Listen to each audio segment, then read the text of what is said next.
princess with long hair.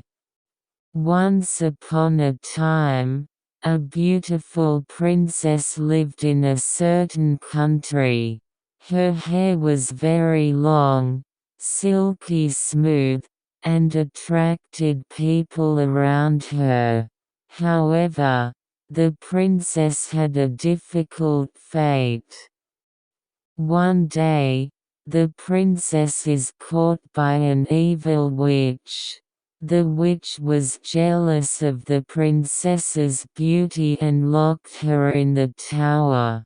However, the princess never lost hope and decided to use her long hair to ask for help.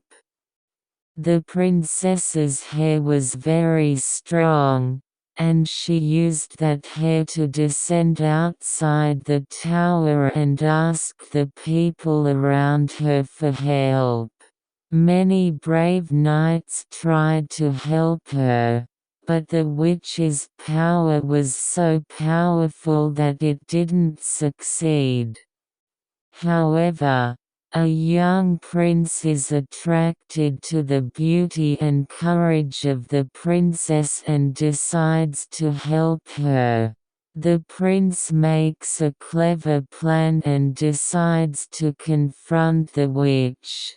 In the end, the prince rescues the princess, and the two happily marry.